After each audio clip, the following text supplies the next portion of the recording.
मुद्दे करीब करीब सेम होते हैं, इसमें आप कैसे क्या करेंगे? हमारे मुद्दे लगभग सेम है, पर हुआ ये कि खरा का जो चुनाव हुआ था, चुनाव से हमारे बीटीपी को हम गुजरात से लाए थे और गुजरात से चुनाव लेके आए थे, तो हमारे एग्रीमेंट के तौर पर हम बीटीपी को लाए थे। तो हमारे जो आदिवासी परिवार का संगठन 15-16 से काम करता था, तो हमारे सिस्टम ये है, जो व्यवस्था बनी है वो आम लोग जो सामाजिक विंगे बनी होती है वो विंगे तय करती है कि हमारा कैंडिडेट कौन होगा, कौन चुनाव लड़ेगा। तो उसमें हुआ ये कि उन लोगों ने, गुजरात के लोगों ने हमारे यहाँ इंटरफेयर करके कोई ऐसे पदाधिकारी बनाए, उससे हमारे आदिवासी परिवार और बीटीपी में खिंचातानी हुई। उसके बाद दरियावाद उपचुनाव हुआ, उसमें हमारा समझौते की बात हुई, तो भी बीटीपी ने बात हमारी नहीं रखी।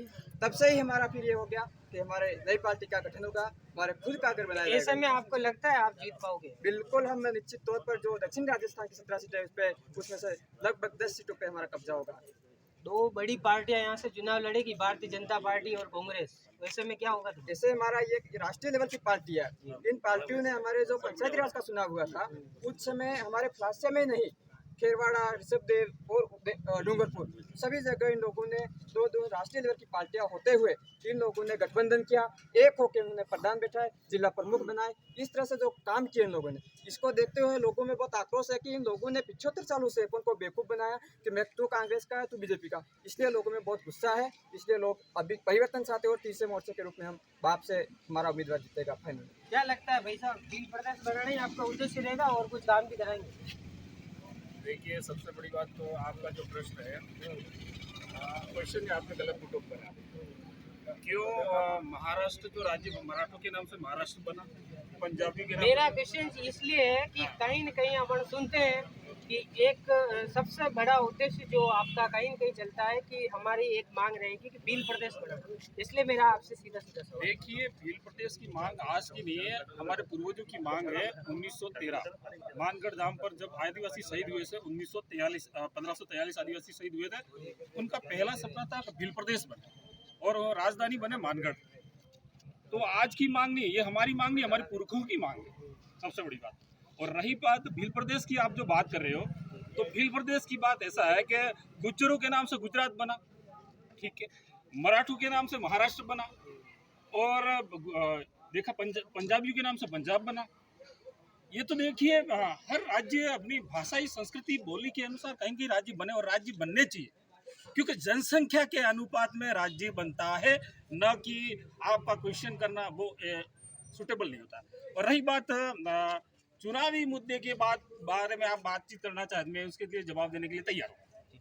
तो ऐसे में अगर बात करें, ये ऐसे आपके और बीटीपी के मुद्दे करीब करीब आपके सेम होते हैं, ऐसे में आप क्या करेंगे? देखिए, मुझे किसी पार्टी से कोई नाराजगी नहीं है। क्षेत्रवाद पार्टियां हमेशा आई है और बनती रहेगी और शुरू रहेगी, क्योंकि जब तक क्षेत्रवादी पार्टियां हैं तो भारत का संविधान बचेगा, और क्षेत्रवादी पार्टियां नहीं बनेगी तो मुझे नहीं लगता कि भारत का संविधान बचेगा। क्या यहाँ के मुद्दे लगते हैं आपको? सबसे बड़ा मुद्दा है यहाँ का शिक्षा। इस क्षेत्र का सबसे बड़ा मुद्दा है, शिक्षा का स्तर बिल्कुल डाउन हो चुका है। आप देखिए, प्रत्येक विद्यालय में जहाँ बच्चों की संख्या है, मैं मेरे ही गांव की बता दूं, नीतली सिगरी स्कूल में वर्तमान में 750 बच्चे हैं, और वहां पर पूर्ण रूप से अध्यापक नहीं है। तो सरकार को ये पहला कदम ये उठाना चाहिए कि हम मानते हैं कि वैकेंसी इनके पास में नहीं है, लेकिन कहीं न कहीं युवा बेरोजगार बैठे हुए BSTC दार हैं, डिग्रीदारी है, M.Ed कर रखा है, B.Ed कर रखा है, STC कर रखा है। कहीं न कहीं सरकार को ये एक्शन लेना चाहिए कि डिग्रीदारी व्यक्तियों को स्कूल में लेना चाहिए, जैसे गेस्ट फैकल्टी के तौर पे लिया जाता है वैसे। तो कहीं न कहीं शिक्षा का स्तर मजबूत हो सकता है, हो नहीं सकता 100% हो सकता है, लेकिन सरकार चाहती नहीं है। इतने युवा बेरोजगार बैठे हैं, कई सारे डिप्लोमाधारी बच्चे पढ़े, तो यहाँ तक ये देखा जाए कि एक अध्यापक को कम से कम सैलरी मिलती है 80,000, तो कम से कम एक गेस्ट फैकल्टी का अगर अध्यापक लगाएंगे 20,000 का, तो मान के चलिए 80,000 में कितने स्टाफ लगेंगे, ये आप बताइए। अगर बात करें, यहाँ आप कांग्रेस और बीजेपी को विरोध करते हैं, लेकिन आगे देखा जाए तो सरकार आप कांग्रेस को समर्थन देखिए, मेरा पहला प्रश्न ये है, मैं किसी सरकार का विरोध नहीं कर रहा हूँ, मैं सिस्टम का विरोधी हूँ।